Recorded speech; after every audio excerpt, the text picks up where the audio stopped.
Hey, welcome back to the Passive Pathway podcast. I'm your host, Nelly, your guide, your fellow explorer, and your favorite myth-busting sidekick when it comes to building a life of smarter income and greater freedom. Now, let me ask you something. Have you ever thought franchising? What's the big idea? That's just for people with six-figure bank accounts and too much time on their hands.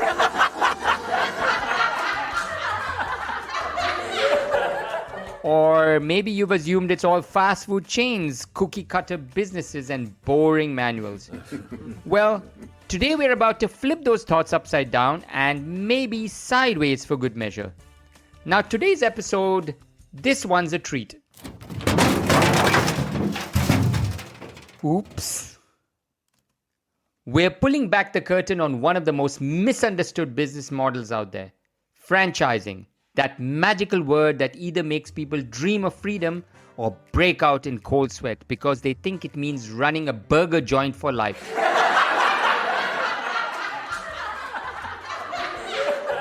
You've heard the myths. You need $1 million to get started. Or you don't have to do anything, it just runs itself.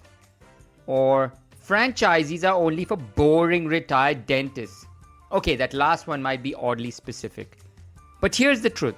Franchising, when done right, can be one of the most powerful ways to build passive income without inventing the next unicorn app or selling your soul to hustle culture. This is the Franchisee Mythbusters special, an episode packed with powerful truths, a touch of humor, and one very savvy guest who's made it his mission to connect real people with real opportunities in the world of franchising.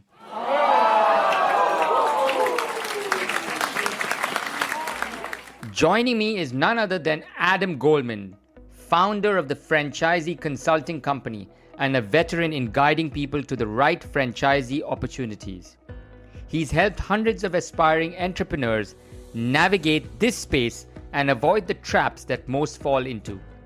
He's sharp, insightful, and lucky for us, not afraid to call out the nonsense that surrounds the franchising world.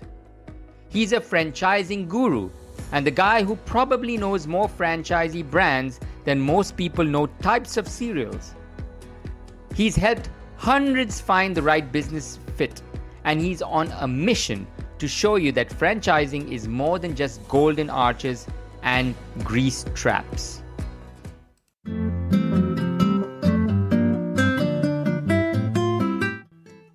Adam, welcome to the Passive Pathway. So good to have you here.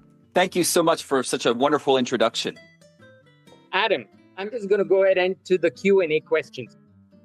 How much money do franchisees make, Adam? I get asked this question all the time. And the simple answer is if you're bad, you're not going to make any money at all, right? But if you're good, you have a lot of income potential, right? So I have friends that own multiple units. Typically, if you're an empire builder, you typically need to scale to make money.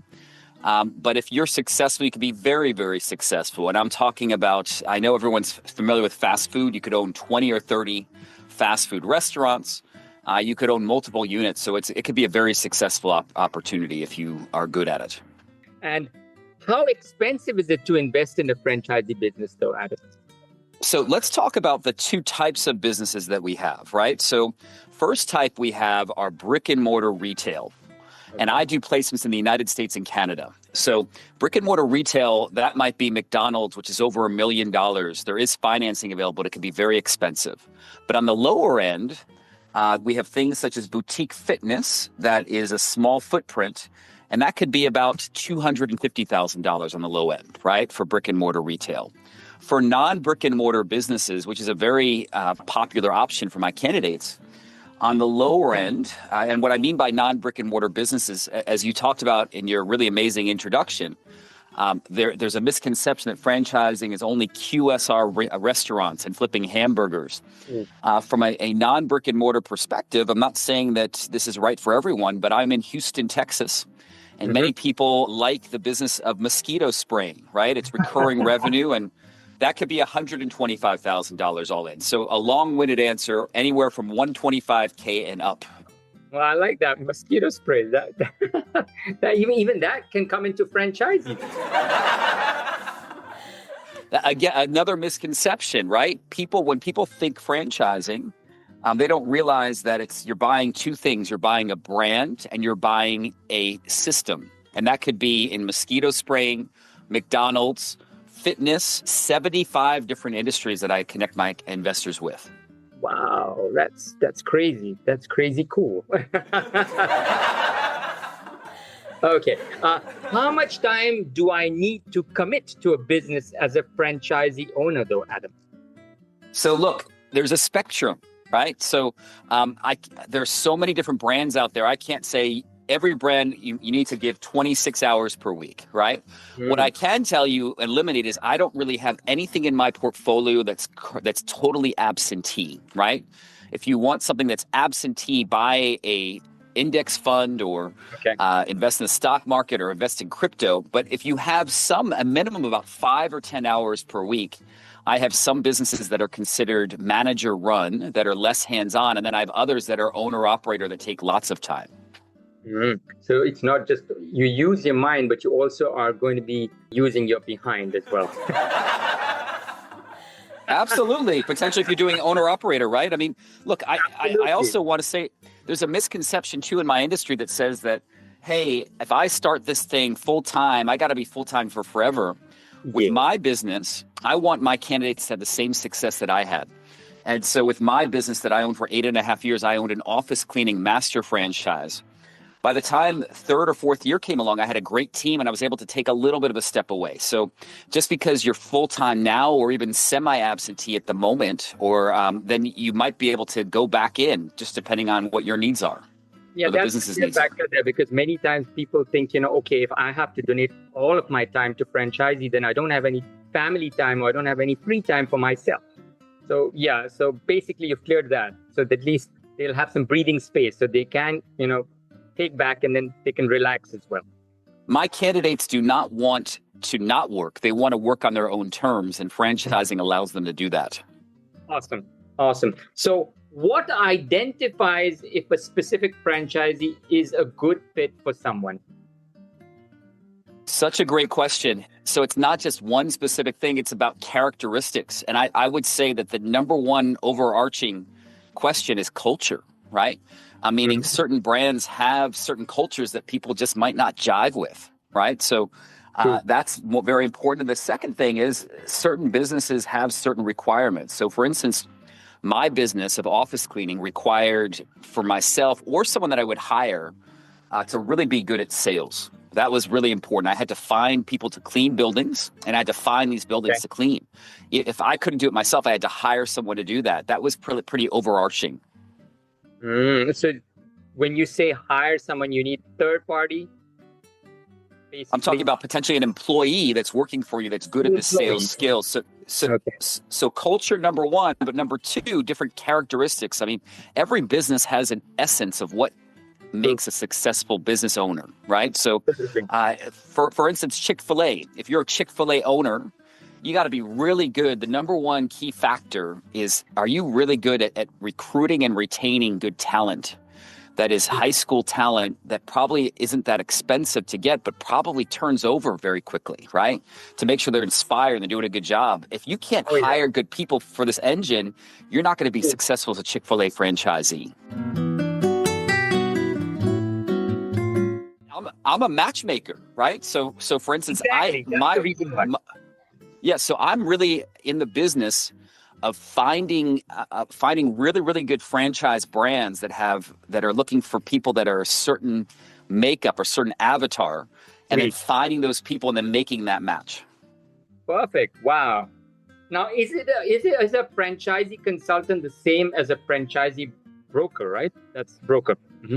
Look, when I think of broker, right, I don't think of broker in the franchising space in general. I think of a broker as being someone that has a specific business that's for sale, right? One business, maybe it's an electrician in Houston, Texas that wants to sell his business, and this broker is there selling that specific business to people, and people come in and they're trying to make that match. I'm different. I'm more of a coach, and that's why I'm here.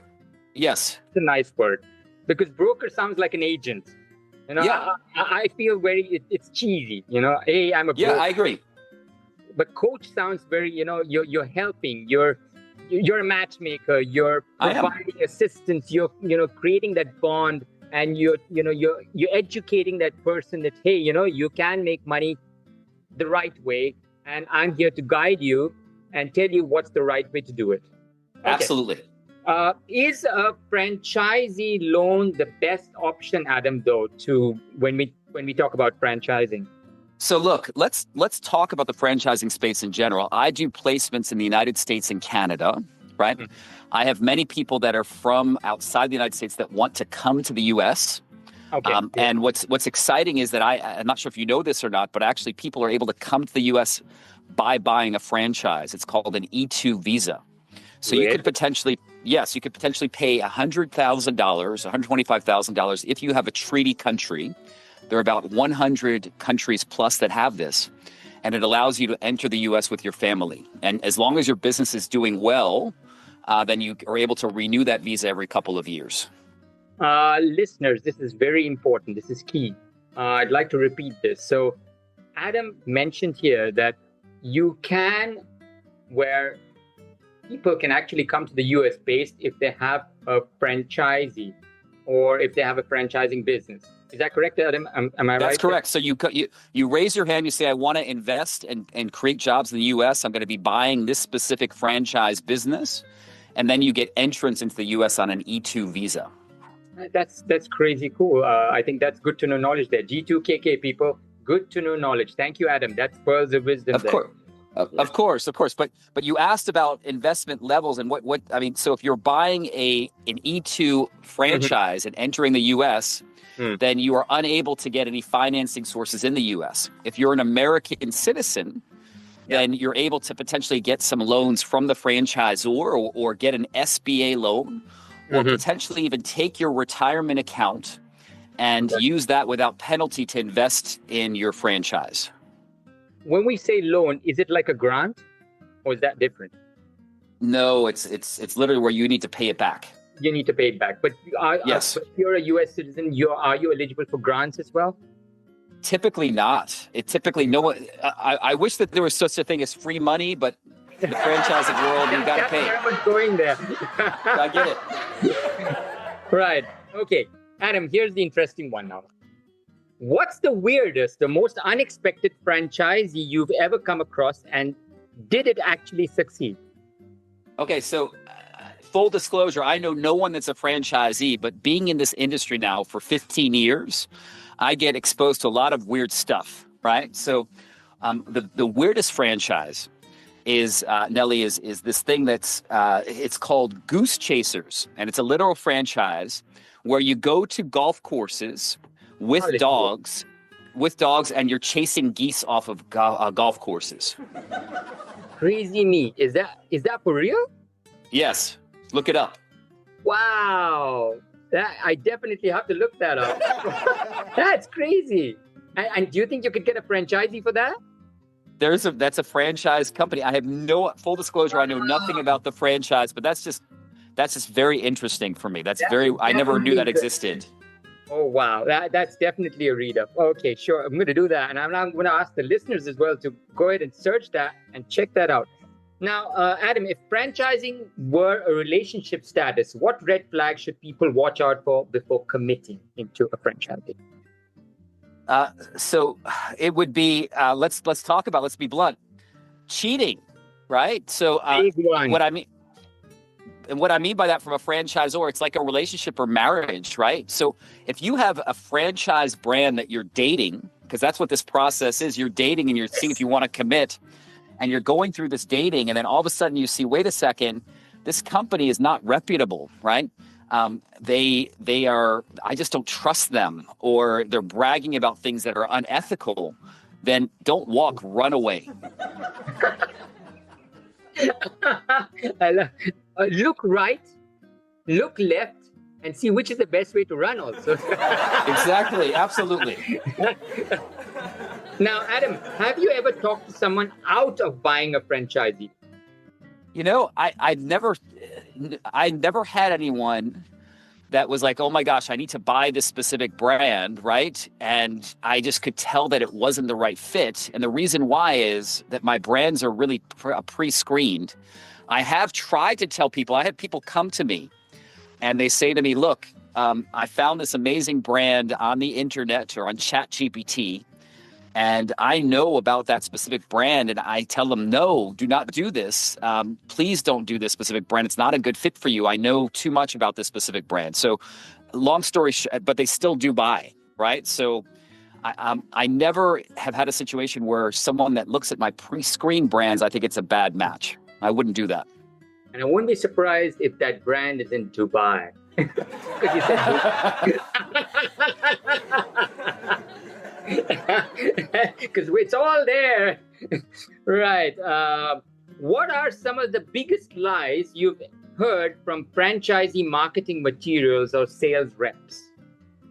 Such a great question. I mean, the biggest one, I think, in my industry is about how much time it takes, right? I never have people call me 1 month in and say, Adam, this is amazing. I do get that sometimes, amazing. And I'm not spending any time in this. I'm hanging out at the beach, having my kids, and I only put in a couple hours per week. It always takes longer, many more hours, and it's more intense than people thought. Wow. And a lot of brands tout that they are a semi-absentee or an absentee model, and that's just not. Many times that's not true.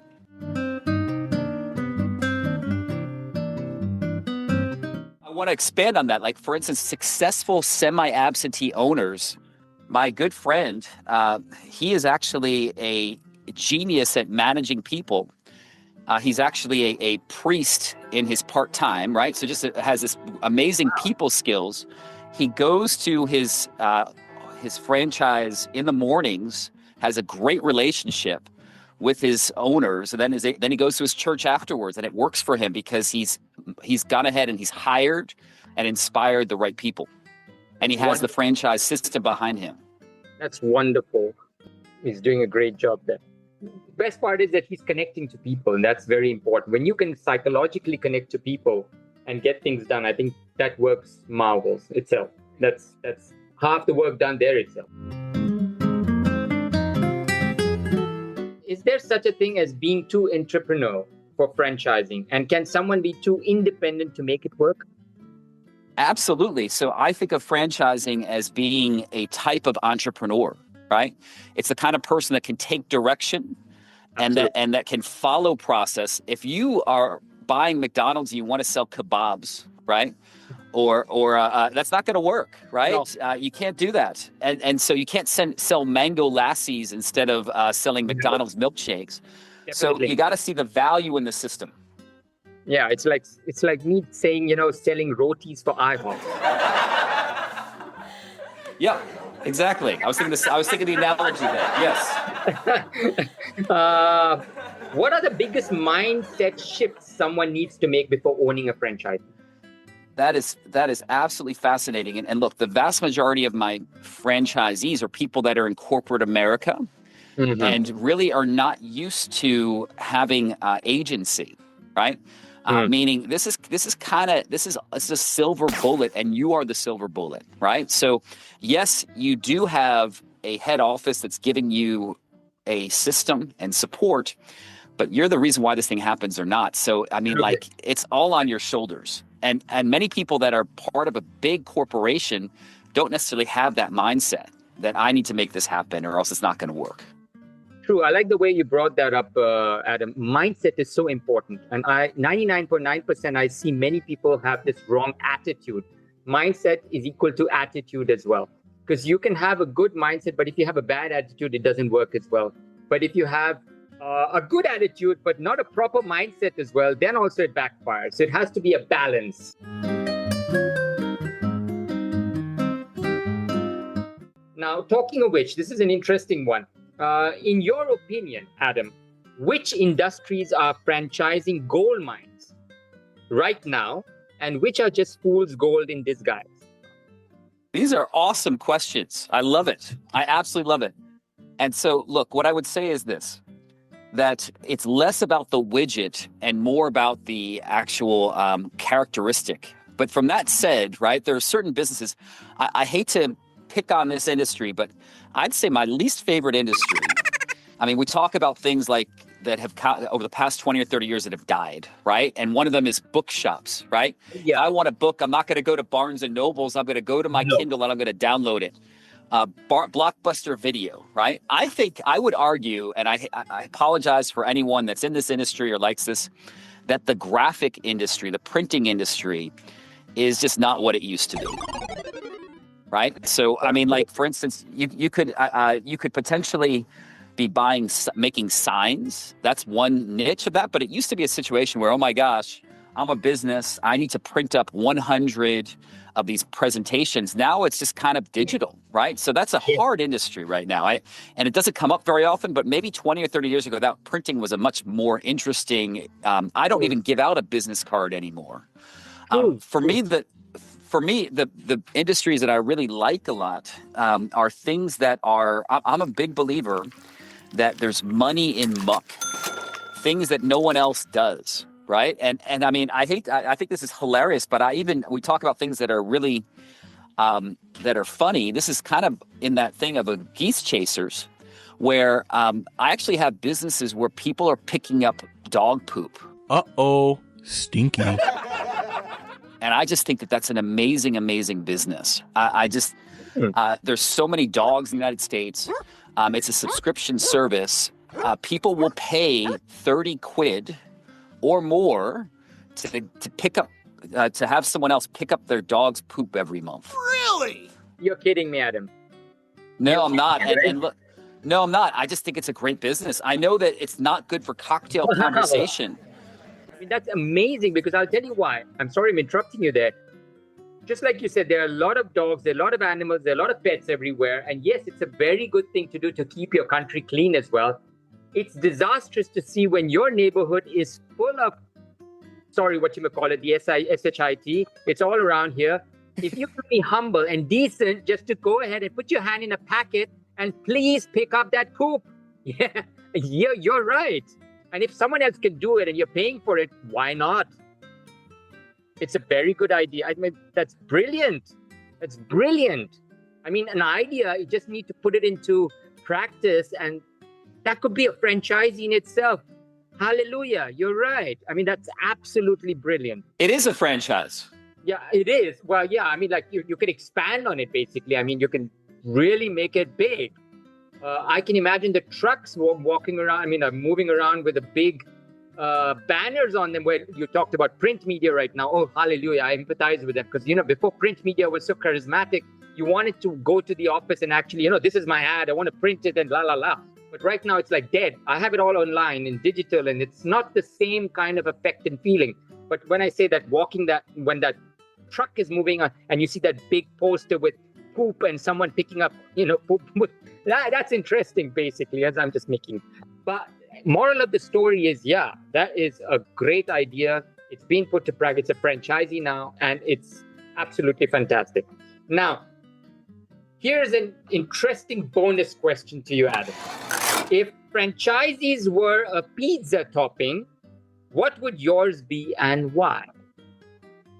It would be the works, whatever that is, because there's so many different, it's like the Supreme, right? Because there's so many different types of franchises out there. The Supreme. And different flavors. The Supreme flavors. Pizza. I'm talking about pepperoni. I'm talking about all the above, olives. I'm talking about all these different businesses or all these different types of people. Wow, awesome. So that would be a very tasty pizza for sure.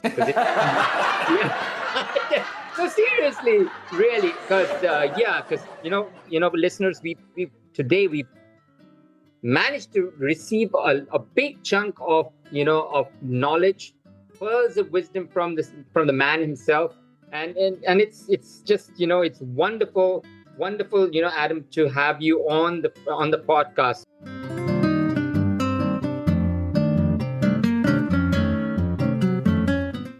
Adam, this was phenomenal. You've busted myths, shared wisdom, and probably saved a few wallets from tragedy.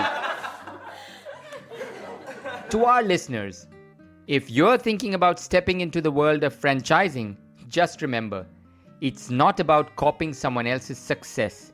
It's about building your own with a proven model and your personal touch.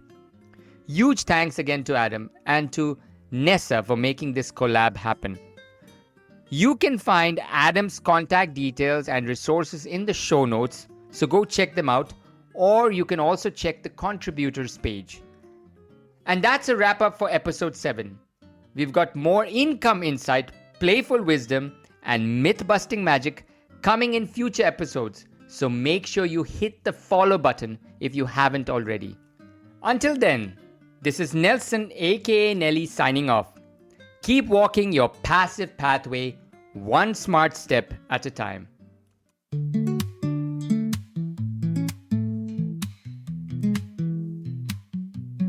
Wake up slow, the coffee hot. Money moves while you are not. No more hustle, no more grind. Earn it smart and save some time. Plug it and tune out the noise. Watch your crypto make some noise. Clicks and streams and big dreams. Living light with passive themes. This the passive pathway. Freedom meets your payday. No boss, no clock, just Wi-Fi latte. We be chillin', we be billin', no limits, just willin'. Earn smart each day. On the passive pathway. Sunrise high, the world below. Cash still flows while you let go. No more stress, no more chase. Money works at its own pace. Set it up, then walk away. Watch the numbers grow each day. Hands are free, but pockets full. Passive life so beautiful. This for passive pathway. Freedom meets your payday. No boss, no clock, just Wi-Fi latte. We be chillin', we be billin', no limits, just women. Earn it smart each day. On the passive pathway. It's the passive pathway. Freedom meets your payday. No boss, no clock, just Wi-Fi latte. We be chillin', we be billin', no limits, just win. Earn it smart each day.